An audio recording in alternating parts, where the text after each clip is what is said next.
everybody? Welcome to the SportsEthos NBA show with Rick Kamla. We are down the home stretch, baby. March 24th. Playoffs are right around the corner. I'm going to actually take a peek out like the captain on a boat with the little, what do you call it, a telescope, the little thing you look out with, and look ahead to the playoffs a little bit. We're going to do that right around the corner here. CP the Fanchise, one of your favorite follows on Twitter, one of my favorite follows on Twitter, or X, is going to join us at 11:20 Eastern. We'll talk Knicks. We will talk East playoff picture, Brunson, Cat versus Draymond. We'll get into a lot of fun stuff with him. He's a high-energy guy. He's very entertaining, super smart, he's a New Yorker, so he's just got that whole thing going on, man. I want to tell you about our awesome sponsor because you guys have probably been like making money over the weekend on the tournament and the NBA and stuff like that with BetOnline. BetOnline is the world's most trusted betting platform and your number one source for betting on all the madness. Whether you're a seasoned fan or a first-time bettor, BetOnline is your ultimate game day companion with the largest selection of odds in everything from college basketball to a $200,000 bracket contest. BetOnline continues to be your number one sports betting source. From every Cinderella story to every hat trick, BetOnline has you covered with the stats, the odds, and more for every game, every play, and every win. BetOnline. The game starts here. We begin, folks, with the amazing Oklahoma City Thunder. Golly, this team is good, man. Isn't it fun to watch? Isn't it fun to watch a team on a mission? You got to find out who that team is, right? Last year it was Boston, okay?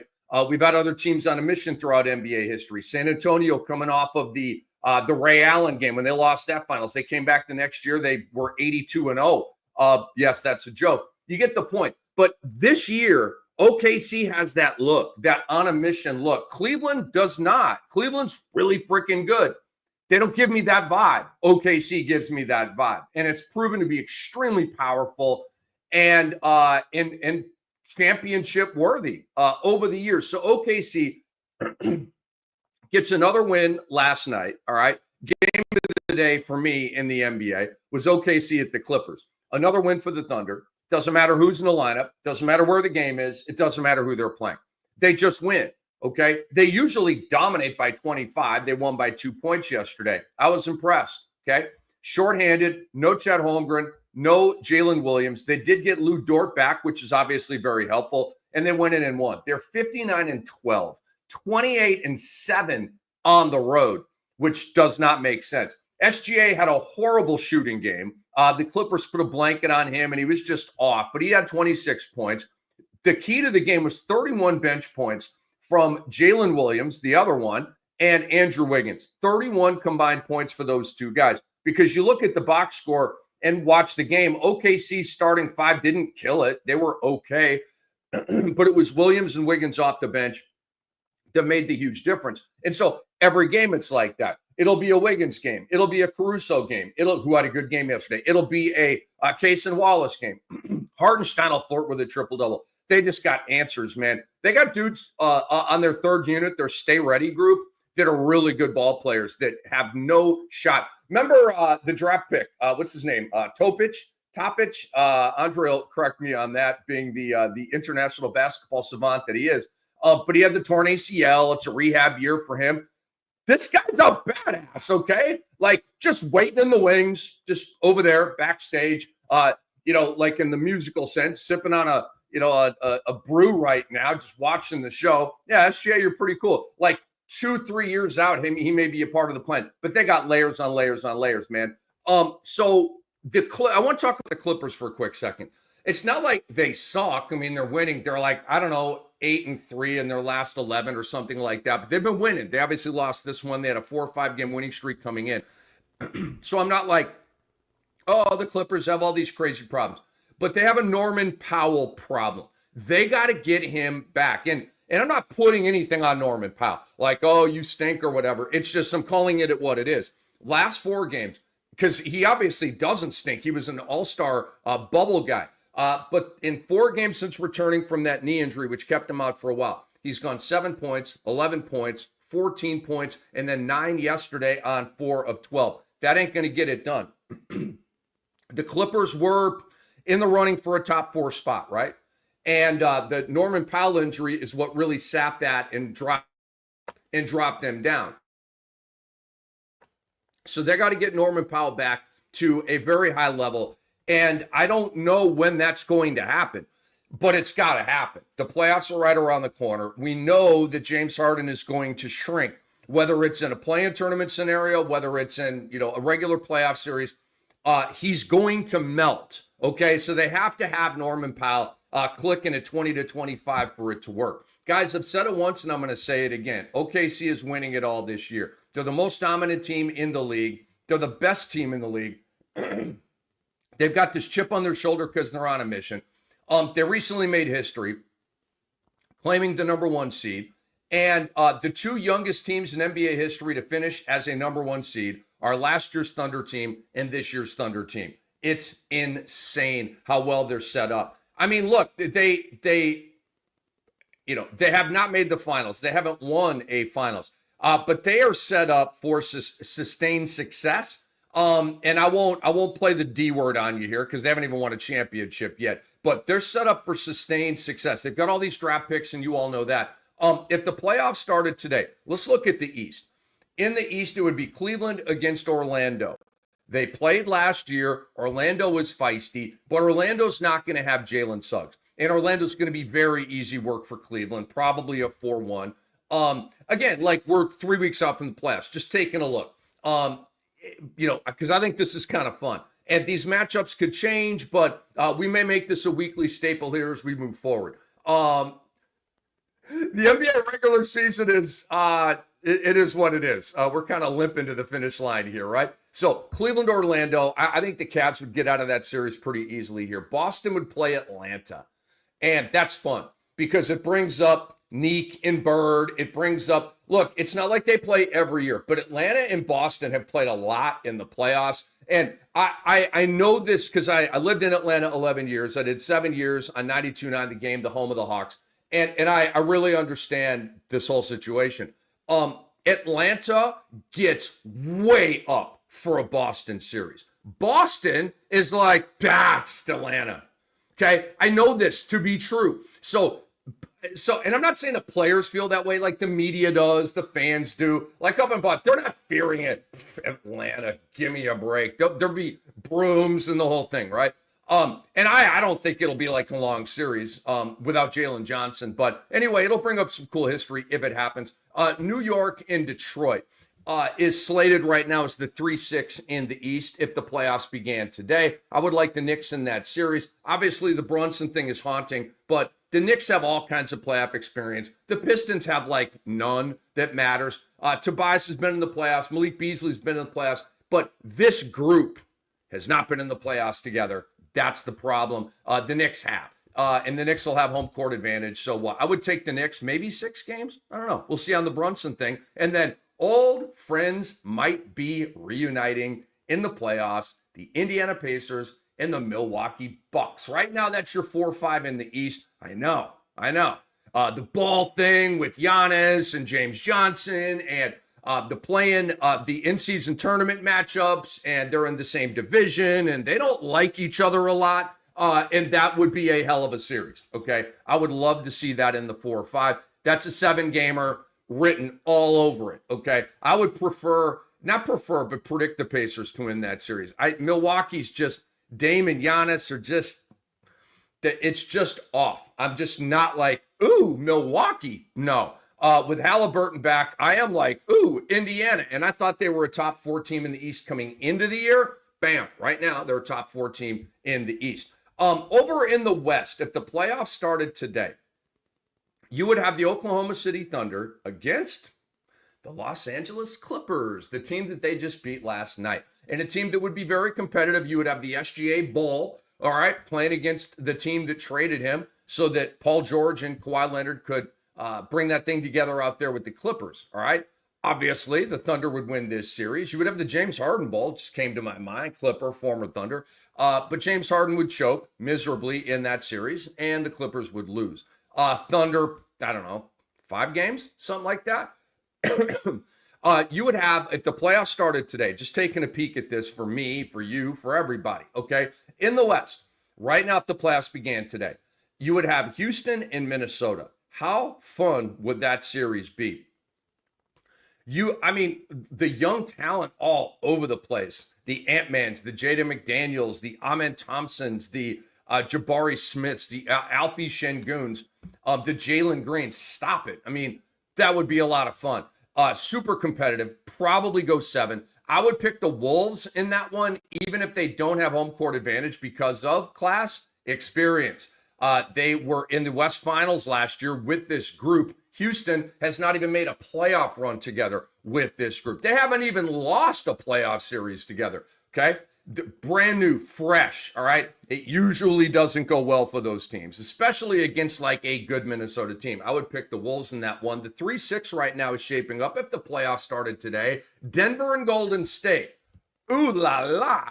We all would love that. That is major history right there. And I would love it because I don't want GSW playing a team that GSW can beat. I want GSW to lose in the first round. We have well documented this, my problems with Steve Kerr's rotation. Later on the show, I'm going to bang on him again, eye roll, for the stuff that he said about Draymond Green. And so I want Golden State to go bye-bye in the first round. I've soured on Jimmy Butler. I think he's gone Hollywood. I'll talk about that in greater detail later on in the show. So, it's not fanboy. It's just like, you guys are kind of ticking me off. And I'm going to go with the other guys over here. And I like what Denver has going on. I see a long run from them. I think they're going to lose to OKC in the West Finals. That is my current prediction as we sit right now.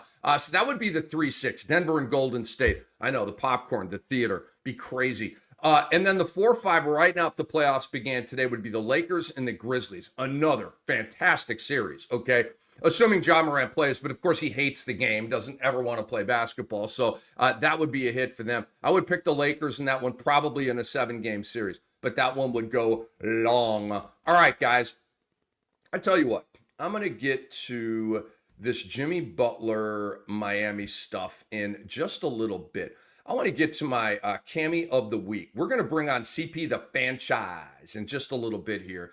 Folks, he covers the Knicks. He's got a great podcast. We'll ask him about that. And we'll take a deep dive into the Knicks with CP, the Fanchise, which is a great Twitter handle. My Cammy of the week goes to Mark Cuban, I almost called him the owner of the Mavs. That is not the case anymore. It is the Dumont family who have completely screwed up the Mavericks, as we know. But Mark Cuban is the Cammy of the week winner because a variety of reasons.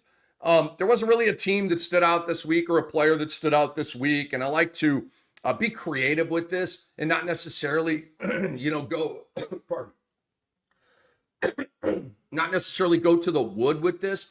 All right. So Mark Cuban was on the Kirk Serious Face podcast and talked about the Luka Doncic trade.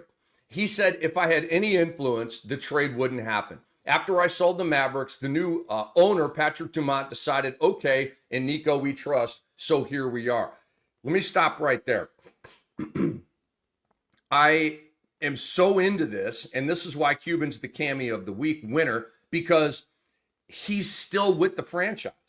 Okay, he's still like, he doesn't have say in basketball operations anymore. And he went in on this podcast and explained that was the thought, the mission, as he said, right when he sold the team. But then when you sell the team, and I thought this, I'm like, Mark, you just sold the team and you still want control over basketball operations? I don't think that's going to go well for you. Because they want new, right? The new ownership group. Mark, you've been running the team for the last 20 years, okay? You want a championship? Like, good for you, buddy, but we're going to do our own thing over here now. That's just how these people think. It's not necessarily how I would think, but it's how billionaires think. They want their stuff, okay? And so Nico is the Dumont's family.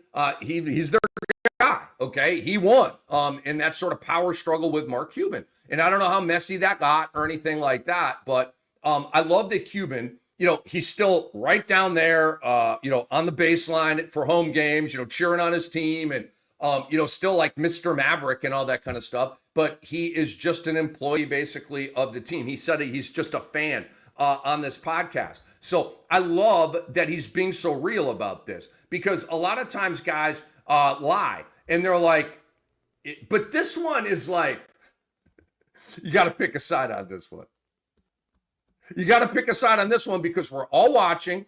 The whole world, even people that don't really care that much about basketball, are like, the Mavericks traded Luka? Okay, it's like that. So in a situation like this, arguably the most controversial trade in North American sports history, you've got to pick a side. And you've got to let everybody know where you stood, okay? And so, because the blame game is huge, the credit game is huge, and in this case, the blame game is huge. And Mark Cuban's like, no. Don't look at me. Don't be burning, Mavericks jerseys with Cuban on the back, all right? No, remember 2011 when we won? Please. So, have that taste in your mouth with me. I had nothing to do with this. This is Nico Harrison, the DeMond family. Blame them. I love that he did that. It's just honest and keeping it real. But the guy's a gangster. Mark Cuban is a G. And y'all need to know that forever and ever and ever, even if he's not the owner and head of, basketball operations for the Mavericks. A couple other great lines from this podcast. Mark Cuban said, "Fire Nico is the new let's go Brandon." Political humor, anyone? Okay. And then Mark Cuban also talking about the Luka Doncic trade said, it's like talking about a pet dying. I'm in mourning kind of still, but they paid me to buy the circus, so I just look at my bank account and feel better. That was from YMH Studios right there. Again, gangster. I just look at my bank account. I see all the money the DeMond family gave me for controlling interest in the Mavericks, and I get happy again. It appears and we are going to bring on CP the Fanchise here in just a little bit. Andre says it is Topic, the kid for OKC. We'll bring on CP the Fanchise here in just a little bit. I want to stay on the Mavericks for a second. They have an interesting game tonight at the Brooklyn Nets. Interesting just for the bottom of the play-in tournament in the West. I mean, it's a shorthanded Dallas group and a shorthanded Nets group. Okay, it is not the game of the night, but it is interesting to me. And here's some news on the Mavs. Anthony Davis is not done. Okay, apparently, reportedly, allegedly, ESPN writes he could be close to returning after a 6-week injury absence. He's doubtful for tonight's game. That's an upgrade. That's progress. He hasn't played since injuring his groin in his Dallas debut on February 8th. Hello, Luka curse. That was about a week after the Luka trade went down. And right now, the Mavericks and the Suns are like neck and neck for the last play-in tournament spot. And they are. They have the same exact record here, guys, 34-37. Phoenix is 10, Dallas is 11, and then Portland's 2.5 games back and very much alive in this thing. So Anthony Davis may be coming back here for the Dallas Mavericks, and it may be later on this week. ESPN is writing that Dallas's 11 remaining games are on the road. There's a good chance that Davis comes back either at the Knicks on Tuesday, Orlando on Thursday, or Chicago on Saturday. And a lot of you are like, why would Anthony Davis come back and play? They should just shut him down. Stop saying that stupid ass crap, okay? Guys, they have something legitimate to play for, so play. Oh, by the way, it's his job. If you're healthy, you should be playing. Also, you set a tone as a leader for your team when you do this stuff, okay? Also, Dallas was in the finals last year. There are still some remnants of that team and that DNA, all right? You don't just give up on it. Could the Mavericks go into Sacramento and win the 9-10 game on the road in the play-in tournament?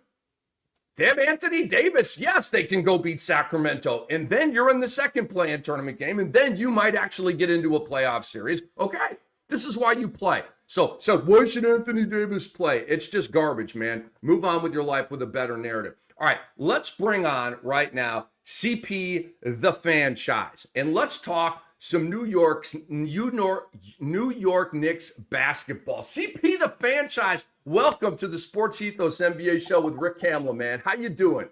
Cam, good morning, man. Pleasure to be on the show. How you feeling, man? CP, I'm good, man. I'm vibing after a great weekend. We're talking NBA. Anthony Davis's return maybe around the corner here for Dallas. Kind of geeked about that. We got a headline over the weekend, CP, that Brunson's out at least one more week. What is going on, first of all, with you, and then take me into the Knicks fan base? Are you having to pull them back in from the ledge atop a New York City skyscraper right now? Cam, listen, man, the pressure is busting pipes here in New York.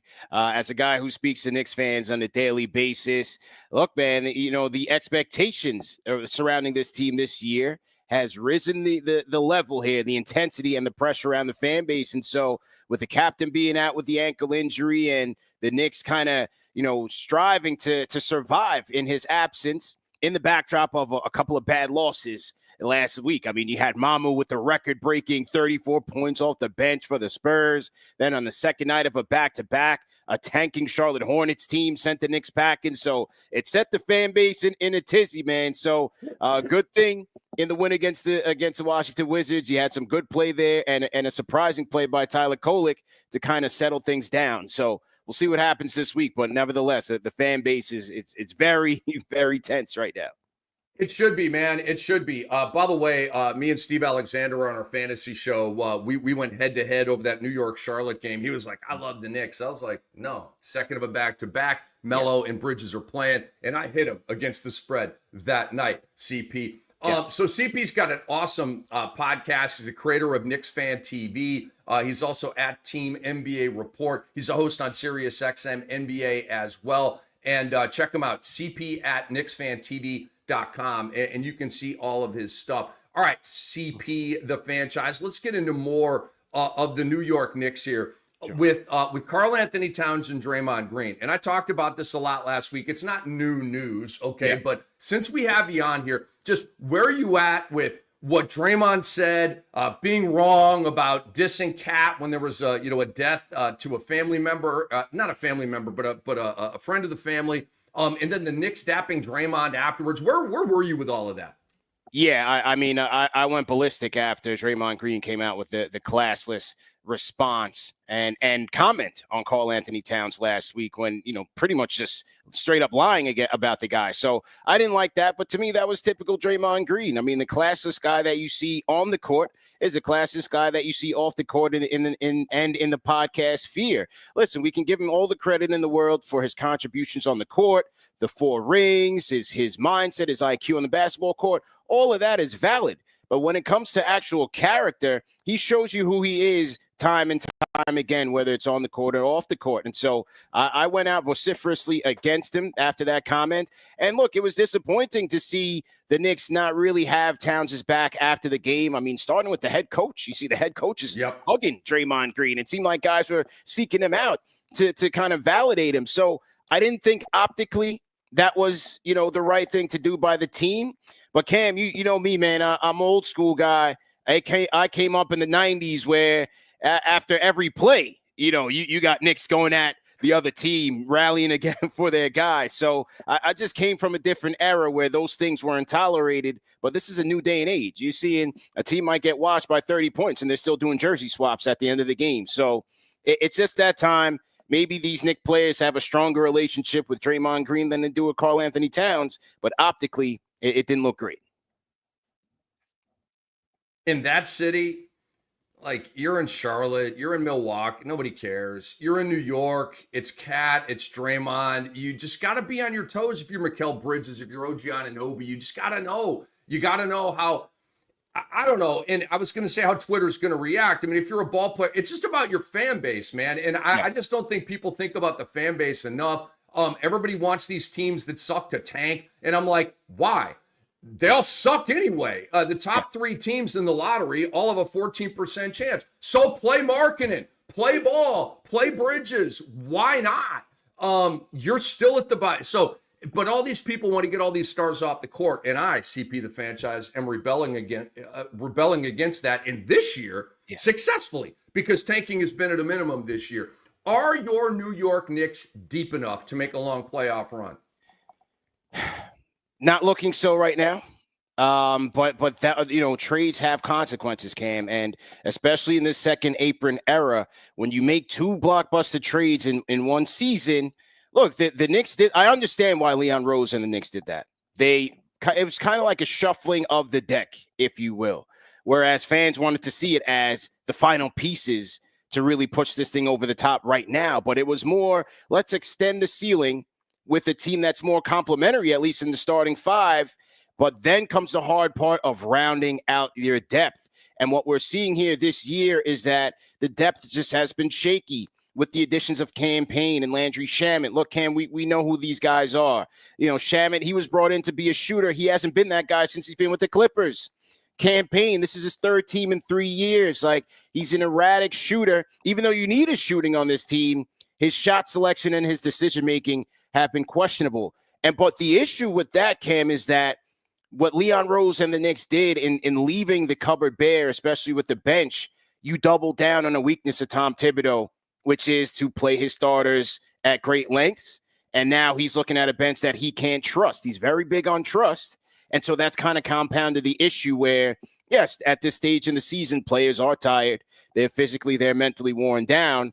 And it's had a cascading impact on this team. And so I still think that they will be strong in the playoffs with Brunson coming back and Towns and the talent that they have on both ends, especially with their first 6-7 players. But once you get later, if they can get to the Eastern Conference Finals, it could get a little bit dicey depending on how much they have left. CP, the Fanchise, hanging out with Cam here on the Sports Ethos NBA show with Rick Kamla. Give him a follow on X at CP, the Fanchise. And again, CP at KnicksFanTV.com. Look it up and make it a favorite of yours. So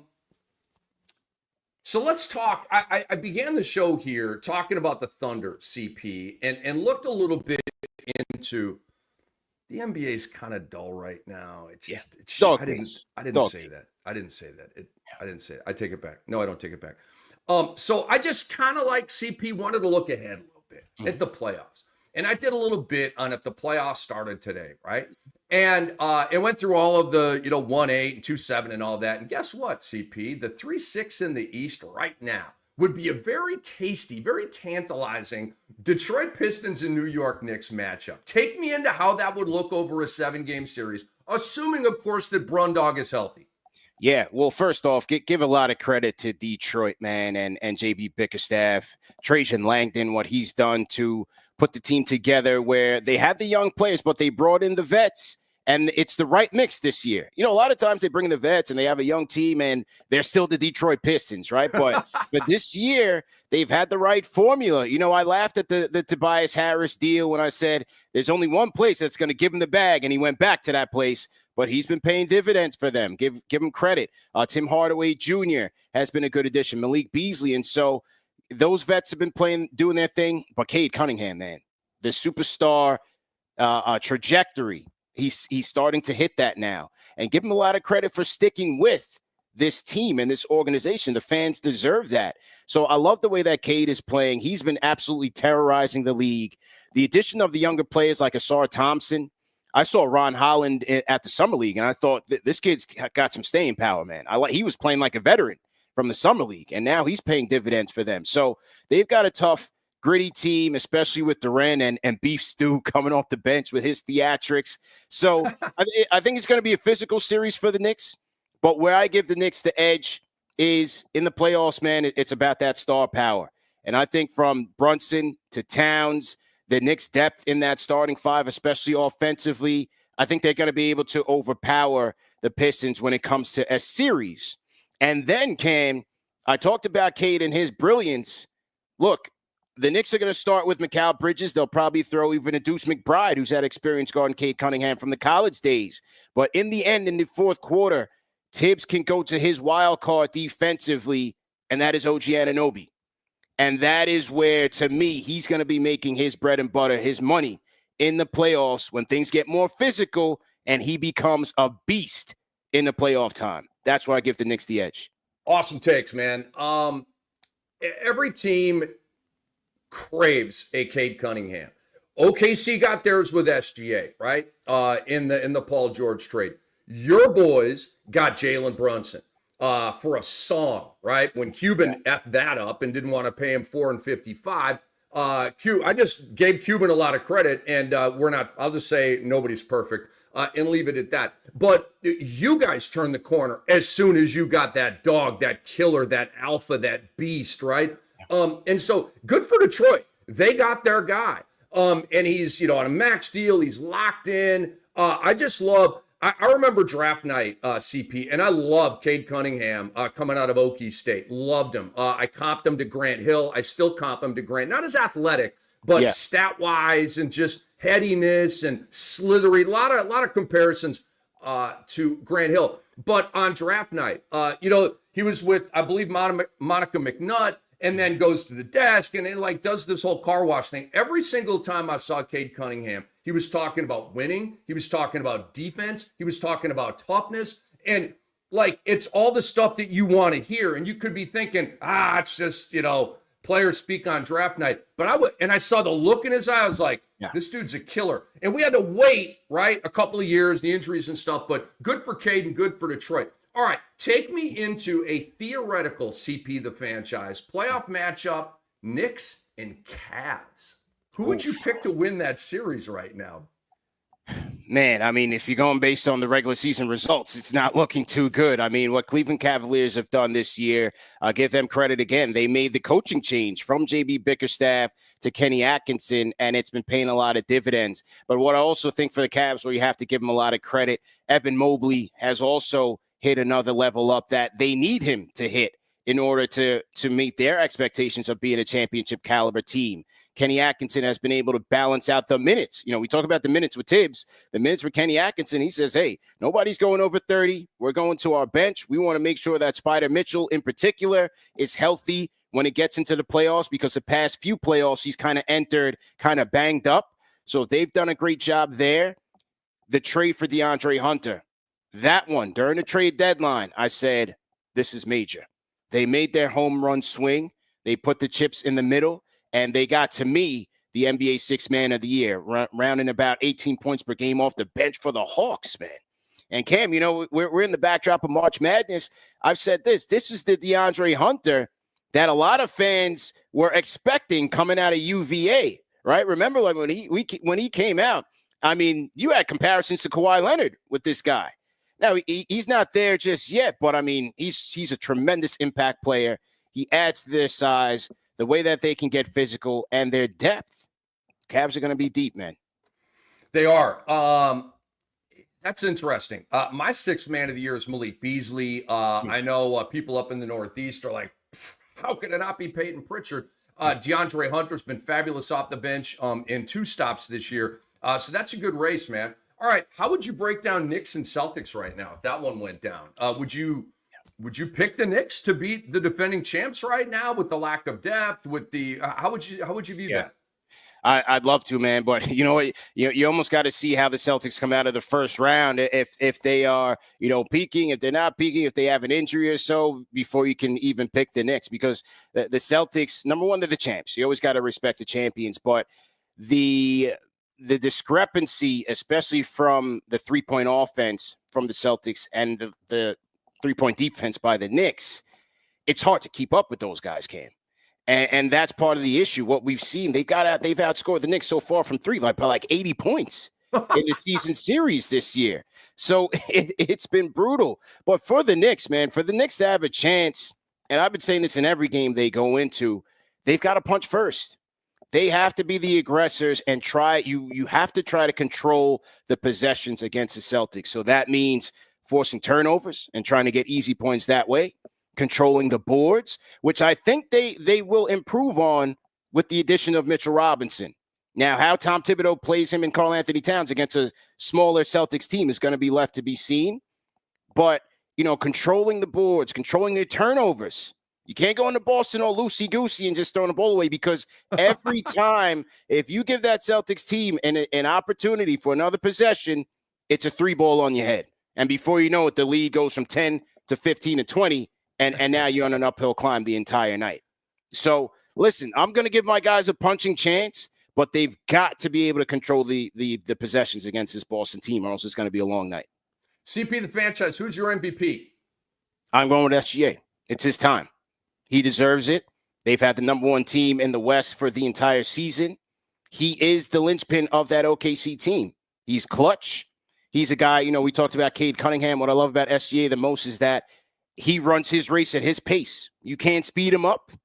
You can't get him flustered. He's still going to go out there, pick you apart, and execute.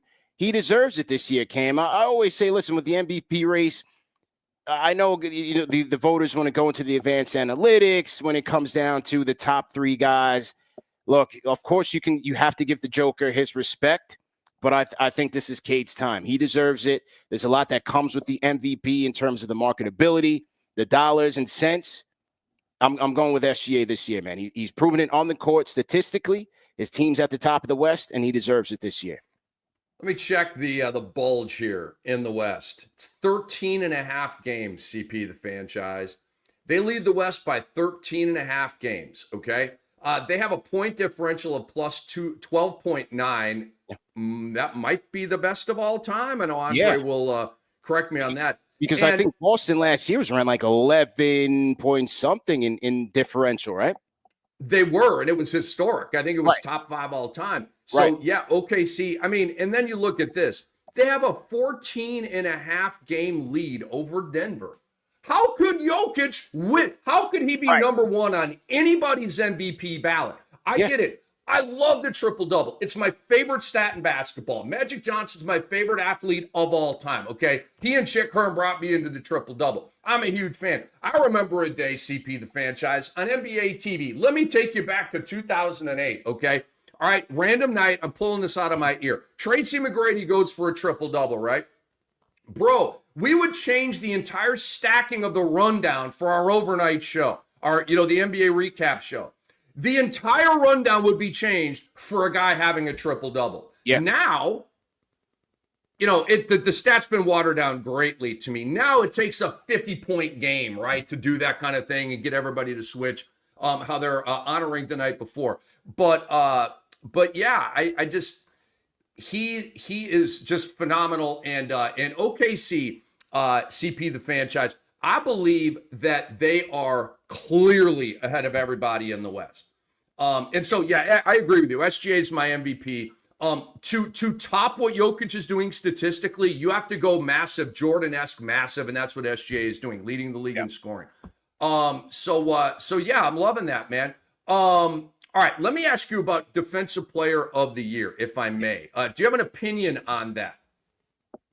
Yeah, I'd love to say OG Anunoby, but he's not there for us right now, man.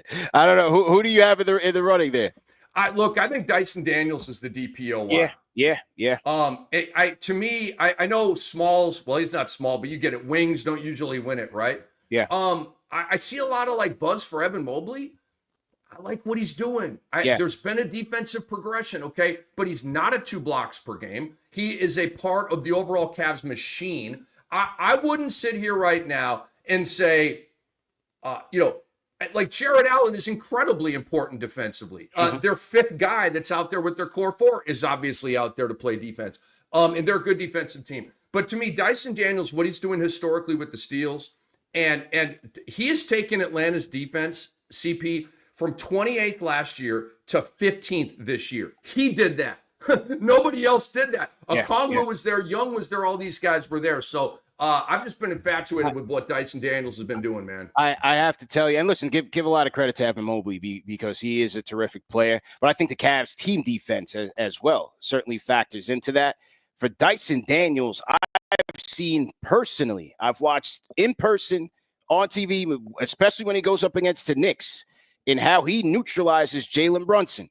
He stays down on every move, on every pivot. He's not going for anything like that. I mean, I've seen him personally. Usually it takes a team effort to neutralize Captain Clutch. I've seen Dyson Daniels do that on multiple occasions. He deserves a lot of credit, man. He's been a tremendous revelation for the Cavaliers since being traded in the DeJounte Murray trade. I would definitely put him in the running for sure.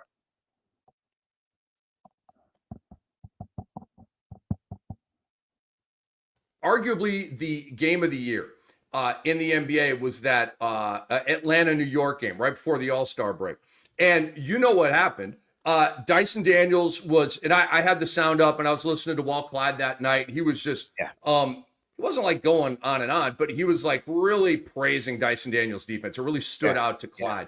And but we all know what happened at the end of the game. Jalen Brunson I forget the exact move, but I think it was a pump fake and a little shift over, and he got the game-winning shot off over Dyson Daniels, because that's what Brundog does, man. Yeah, man. That's why, hopefully he can come back. I know he needs a couple of games to get into the running for the All-NBA awards, and because that's my guy. That is, to me, the NBA's clutch player of the year in Jalen Brunson, and this is what this Knicks team is going to need going into the playoffs. Like, a lot could be made about, where this team is right now, and, they're losing, they don't look great. Look, this team goes as far as Jalen Brunson takes them, and if he can come back, I don't know how strong he's going to be on that ankle, Cam, but what we've seen in the past two playoffs from Jalen Brunson is that he elevates. This is what superstars do. I remember that stretch between when he defeated the Sixers into the Pacers series. I mean, you're talking about 30-point, 40-point, 40-point games. He's capable of doing it. This year, he's going to have help. And I think this is why this Knicks team, you can't count him out until it's all said and done in the playoffs. He's going to be there. I don't know what status the ankle is going to be in, but if it's 50%, Brunson will be out there playing with his old man game and his pump fakes and his fadeaways and all that, step throughs and all the awesome footwork moves that he has. I'm a huge Brunson fan. I love the dog back at Villanova. I could not believe he fell to the second round. I was working draft night that night. He was like pick 32 or something like that. I'm like, what is wrong with this league? My God, all the guy does is win and score. Great teammate. There's a magnet to him for like everything. He's the hub of the whole deal. So anyway, you had me at Jalen Brunson. CP, the Fanchise, I thank you so much, man. I want to give you this platform right now to tell everybody what you're doing, where you're seen, where you're heard. Promote what you want to promote.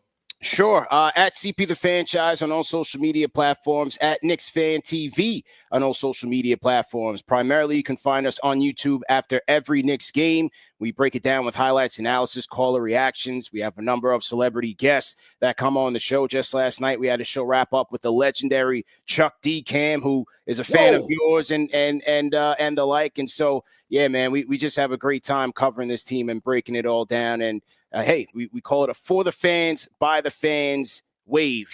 And it's been a tremendous 8-year run so far.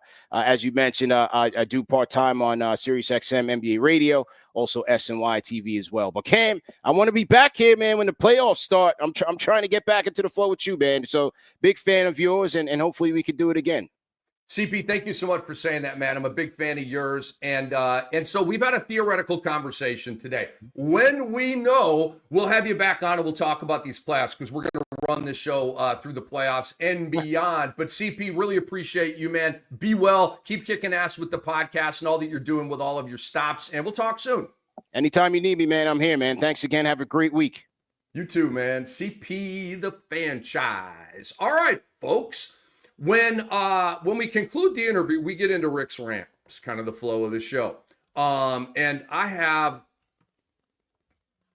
a bone to pick. I mean, again, we're in here again talking about Steve Kerr.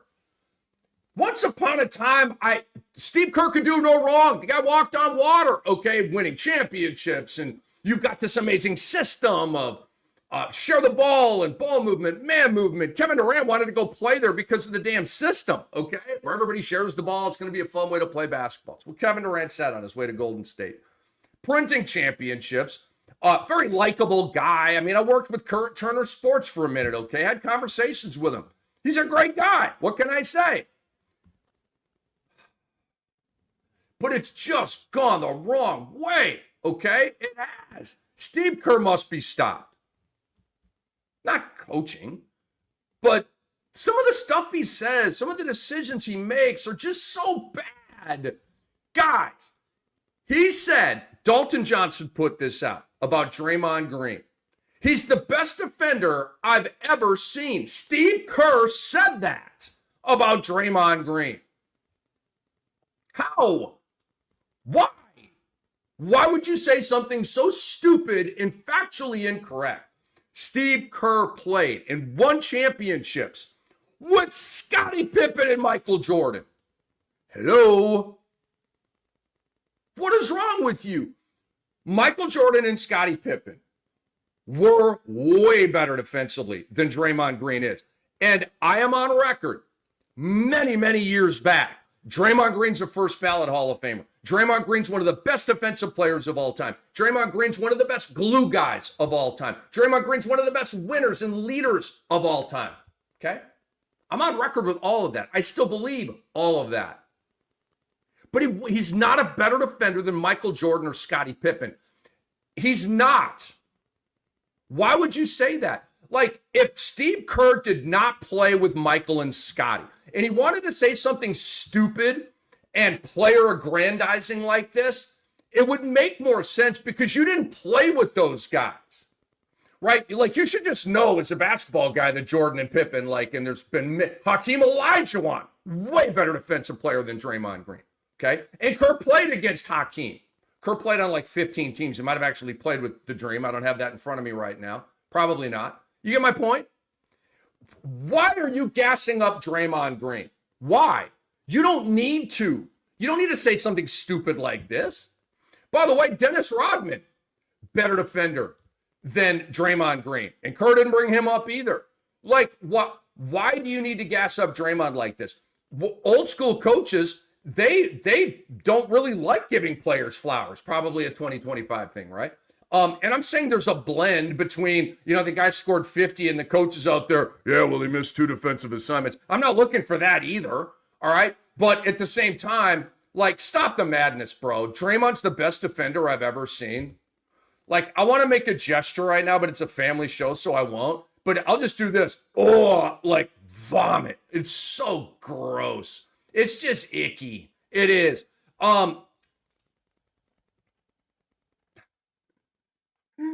I mean, he did get punched by Michael Jordan, but then he's taking the back of a guy who punched Jordan Poole on his watch. And what Steve Kerr did or didn't do, following the Draymond Green, Kevin Durant thing, right? Steve Kerr was like, oh, well, Draymond being Draymond, that's what he does. Kevin Durant bolts, okay? Probably because you did not whack Draymond, okay? Like, put him in the penalty box for 3 games, suspend him. Conduct detrimental to the team. So they didn't do it. They just empowered and enabled Draymond Green. And obviously that spiraled viciously out of control. Stomping on Sabonis, choking out Rudy Gobert. Yeah. There's some culpability on behalf of Steve Kerr, Bob Myers, the Lake Up family for not clobbering Draymond when they needed to. They didn't. And what happens to a impetuous child when you never tell them no? They are brats and they are awful. Bing! Eddie Johnson, my former colleague at NBA Radio on Sirius XM, quote retweeted what I said. And my tweet was, "Give me a bleeping break. Steve Kerr is so full of shh with this, and/or he's lying. Kerr played with Pippen and Jordan, both way better defenders than Draymond. Stop the madness, bro." The great Eddie Johnson, one of the best shooters and scorers and 6 men of all time, said, "Ring, ring, Steve. Draymond is not better than Dennis Rodman on D, your ex-teammate." Eddie Johnson, love you, man. Hope you're good. Hope you're hitting them straight out on those Phoenix golf courses. Steve Kerr has so lost his way. The Jason Tatum thing in the Olympics. Like, yeah, just because we're playing Serbia and I can't start Jason Tatum. It's bull crap, dude. It'll always be bull crap. You were going to beat Serbia with Tatum in the starting 5. It was disrespectful. The disrespect of Jonathan Kuminga over the years, the disrespect of Moses Moody over the years, the disrespect of James Wiseman over the years. Yep, I played the Wiseman card. Podziemski this year. Like, last year you benched Klay Thompson, which I did not agree with, for Brandon Podziemski, your new guy, okay? And then this year you have played other guys over Podziemski, making absolutely no sense to anybody after you bench Klay for Poj, the new guy, and then you sour on Poj this year. Bro, get a hold of yourself, man. Have some patience. Let this play out. Oh, and then the whole Trace Jackson Davis thing. Mind-numbingly awful. TJD in the G League? Bro, there's a lot of teams that would love to have TJD playing 25 to 30 minutes in the hole for their squad, either starting, coming off the bench, playing the 4, playing the 5. But just to completely curb him, and I know Quinn Post can play a little bit. I give you that. And Looney and all these guys, like TJD, Steve Kerr has no clue and doesn't even want to figure out how to develop and win at the same time. He just does not want to do that. That's another huge point of criticism that I have for him. All right, Rick's rant continues because the gods, the GOATs, are over load management. When I say the gods, the GOATs, I'm not talking about a GOAT like Kevin Durant. When I say gods, I'm talking about guys like Michael Jordan, Magic Johnson, Kareem Abdul-Jabbar, Bill Russell, those types of guys, right? Those are the gods. Michael Jordan said on the Fast Break podcast, they got to do something about this load management. It's hurting the game. Preach. Magic Johnson on Byron Scott's Fast Break podcast said that he thinks load management is hurting the league and impacting, the league's ratings. He said Michael Jordan played in every game. There is absolutely no doubt about it. Load management is ruining the NBA. Half of the best players in our league right now are either injured or resting. Half. It is creating some unwatchable games. It is creating games where, let me look at tonight's slate. Anthony Edwards, questionable with a thumb. That tough guy will probably play. For Sack, Monk and Sabonis are questionable. Beal is out. Damian Lillard is out. They're out of that Milwaukee-Phoenix game. No Jokic in the Denver game tonight. I don't know if Zion's going to play or not. Maybe Andre can tell me here, but he's missed the last 2 games of the back injury.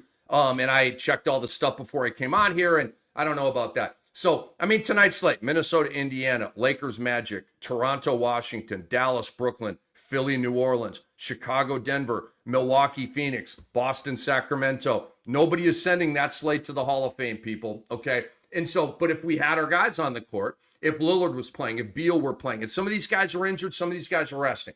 The Lillard, if the playoffs were happening right now, do you think Damian Lillard would be playing for the Bucks? I do, okay? But they're in cruise control mode, and it's ruining or hurting the game. The NBA has to start sanctioning draft picks. It is the only way they are going to really take a bite out of crime here. And the league with the fines and with Adam Silver at the beginning of the year kind of laying down the law, we're going to play it out. We're going to be monitoring teams and all this kind of stuff. It has worked, okay? Poole is playing. Kessler is still playing. You look at these terrible, terrible teams. If their guys are healthy, largely they're playing. The marketing thing's extremely weird out there in Utah, but you get my point. Last year was out of control. Like the tanking was insane. The year before was the Wemby draft, and the tanking, like a third of the league was tanking. Okay, and this is a Cooper Flag year, and tanking has been at a minimum. Big time over the last 5 years, I would say. And it is a Cooper Flag draft. So the NBA is winning, okay? The theme, the spirit of what they're trying to do is impacting these teams in their decision-making, okay? And we are getting more games from the star players on these bad teams down the stretch. But we do still have rest. And to me, again, the load management police, we have our own crew of doctors, and they're going to fly in and evaluate your guy. And if you say he's got a back and he's missed 7 games, and we're dubious of that, we're going to send our docs there, and they're going to evaluate it. They will either co-sign or they will say, no, you're full of crap. This guy's completely healthy. Get him out on the wood.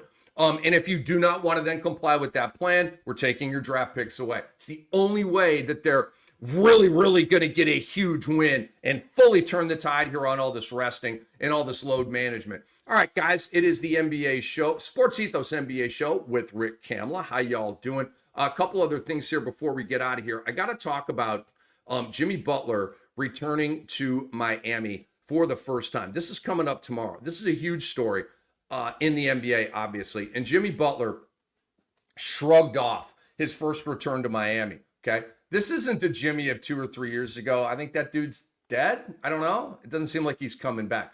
He said, yeah, I was traded from there, yada, yada, yada. Yeah, it didn't end the way people wanted to, yada, yada, yada. But that's so far behind me now. I don't even think about it. I don't pay attention to nothing except for the trajectory of this squad. Lies, bull crap. I don't believe any of that. He said, another game for me, another game we're expected to win for sure. So we got to figure it out very quickly without Stephen Curry. Just another game. Okay. Bull crap. There's no way. There are lies like, and Antonio Daniels on NBA radio, I got this from him. I got to copyright him. He said players, coaches, owners, all these guys have a license to lie at particular points. So Jimmy Butler just invoked invoked the license to lie with that. But this is why I'm not a Jimmy Butler fan anymore. He's too cool. He's too Hollywood. You can't get to me. I'm rich. I'm Jimmy Butler. I'm set up for the rest of my life and the Butlers 10 generations from now. We good. You can't get to me. I don't like that. I'm fine with Jimmy and 10 generations of Butlers having lots of money. I don't have any problem with that. I never begrudge athletes with the money that they make. Never. I'm not jealous. I'm not bitter. It's just give it to them, man. They're special. We are not. And, I mean, can you rap? Can you rap like Drake? I didn't think so. That's why Drake makes all that money on stage rapping, because he's really, really freaking good at it, okay? You get the point. I don't begrudge these guys money at all. I just don't like the attitude. Like, Jimmy Butler, what do you mean this game doesn't mean anything to you? Of course it does. Pat Riley called your ass out, okay? And Pat Riley was right. Where is the guy, Jimmy Butler, that went into Milwaukee and took over Fiserv for him and burned it down, frankly, 2 years ago in the playoffs? Where is that guy? He gone, folks. I don't like it. I like dogs. I like guys that play hurt. I like guys that come up big in the clutch. I like Jalen Brunson, those types of guys. Jimmy Butler was getting to be one of those types of guys. Not to a championship level, but really damn close. And then he went, boop. He hit the Hollywood button. I'm good, yo. I'm in Michelob ads. I got my coffee company, and it's about the show and the smile and all that. It should be about Jimmy, you have not won a ring yet, bro. Right? Do you really even still care about that? Is that really a thing for you? Because if you do, you'd be snacking on nails right now. This is the Miami matchup, bro. Tell me you don't have it circled with red ink. Tell me. Come on. Of course you do. These teams have gone in dramatically different directions since the trade. The Warriors are 16-4 since Butler's debut on February 8th. They've taken out a loss or two here recently in these non-Curry games. But when they had Curry and Butler and all that kind of stuff, they won every single game. I think they're 14-1, started that way or something like that. The Heat are in a 10-game slide for the first time since 2008. 17 years ago. That's how far back you got to go for a losing streak this long. They're 4-17 since the Butler trade became official. How about that juxtaposition? 16-4 versus 4-17. Crazy, right? Pat Riley is about to go star hunting this summer, okay? Every guy that's up, Kevin Durant, Miami, that'll be a thing, okay? Every big name player that's kind of sort of available, Miami will be attached to them. And I usually eye roll, here they go again. But this time I believe it, because they do need that star. By the way, Pat Riley does not need to retire. I need to take up for the OG, my buddy Pat Riley. He does not need to retire. I saw some smart former ball player saying, Pat Riley needs to retire. He's 80 and all this kind of stuff. Just zip it, okay? Choose a side, yo. Choose a side. You got to choose a side with the Luka thing? Okay? And you got to choose a side with Jimmy Butler and Pat Riley. There's no walking the fence here. Well, Pat Riley made some good points, but Jimmy Butler, no. Get off the fence. Boosh, pick a side. I'm with Camp Riley, okay? I choose Riley because he's right. Jimmy Butler was talking shit when he was hurt and the Miami Heat were bleeding out on the battlefield in the playoffs. Okay. And Pat Riley at his exit interview was over it. And he said, if you're not playing, you need to shut your mouth. Direct bleep you to Jimmy Butler. Okay. And that did not go well. I'm not mad at Riley. I would have done the same thing, but it didn't go well because Jimmy went, boo, and completely collapsed inward. Right. And the only resolution at that point was a divorce and a trade. Okay. But Pat Riley was over it. Taking all these games off, tricking off regular seasons, flipping the switch for the playoffs. Pat Riley, this isn't how we do things here. You have broken Heat culture. And by the way, Heat culture is still broken because Jimmy Butler broke it in a million pieces. Bam Adebayo has been able to put it together. Tyler Hero hasn't been able to put it together. Heat culture is broken. If they go get a Kevin Durant, you can put it back together, but right now it's broken. Okay? Coach Spo's lost his way. Rotationally, it's a mess. Doesn't make any sense. And I love Coach Spo, but this year's been different, okay? Players always side with players. Always, 1,000 out of 1,000 times.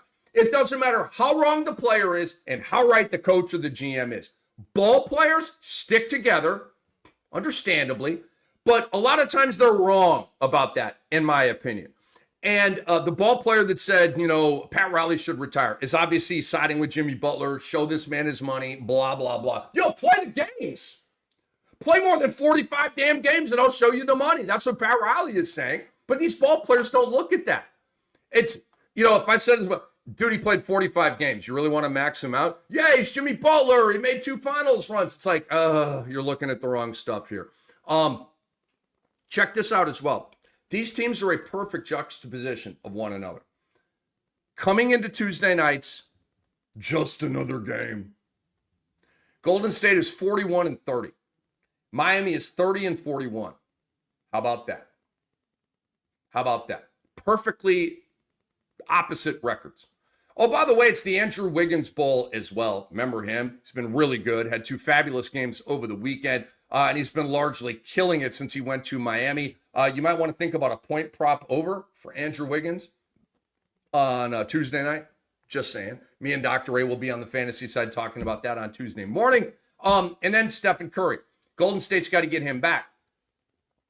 He is traveling with the team to Miami. And depending how his pelvic bruise responds, he may be able to play, but probably not. But they've got him traveling with them. It's a sign that he's going to be coming back here pretty darn soon, which is good news right there. All right, award watch. Who is the 6th man? It's Malik Beasley.